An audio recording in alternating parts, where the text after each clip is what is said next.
மகாநதியில் இன்றைக்கி பரபரப்பாக என்ன நடந்ததுன்னு பார்க்கலாம். விஜய் வந்து காவேரிக்கு கால் பண்ணுவார். காவேரி பைக்கில் போயிட்டு இருப்பாங்க. சரி கால் வருதுன்னு சொல்லிட்டு அட்டன் பண்ணுவாங்க. பார்த்தா விஜய் என்ன நீ அப்போ விஜய் சொல்லுவார், நீ நினச்சது நடந்துடுச்சு அப்படின்னு சொல்லி. நான் என்ன நினச்சேன், நீ என் கூட சந்தோஷமாக வாழணும்னு நினச்சல, இப்போ அது நடக்க போகுது. காவேரியோட சொந்தக்காரன் கண்டுபிடிச்சிட்டேன். வெண்ணிலா வந்து நான் விட போகிறேன், அவங்க மாமா கிட்டே விடலான்னு இருக்கேன். நாளைக்கே விட்டுருவேன். விட்டுட்டு நான் அவனை வந்து எல்லோரும் முன்னாடியே நான் அவனை ரொம்ப சந்தோஷமாக கூட்டிகிட்டு போவேன். அப்போ பாரு உங்கள் வீட்டில் இருக்கவங்க யாரும் என்ன எதுவுமே பேச முடியாது அப்படின்னு சொல்லி காலில் பேசின்னு இருப்பார். டக்குன்னு உடனே ஃபோன் ஆஃப் பண்ணிருவார். ஏன் இவனுக்கு காலை டக்குன்னு கட் பண்ணிட்டாரு, இதுவே நான் கட் பண்ணால் மட்டும் என் கிட்ட எப்படி லெக்சர் இருப்பார், இப்போ பாரு பொறுப்பே இல்லாமல் இவனும் கட் பண்ணிட்டாரு அப்படின்னு சொல்லுவாங்க. அதுக்கப்புறம் வீடியோ கால் வரும். இவன் மேக்கப்லாம் போட்டுப்பான்.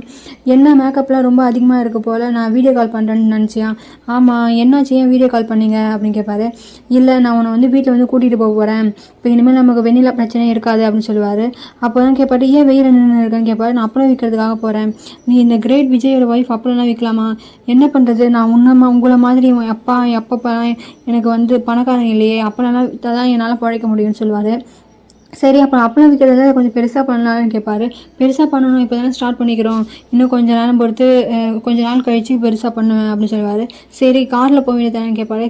நாங்கள் அப்பளம் விற்கிறதுக்குலாம் கார்லாம் போக முடியாது, நடந்து தான் போக முடியும் அப்படின்னு சொல்லுவாங்க.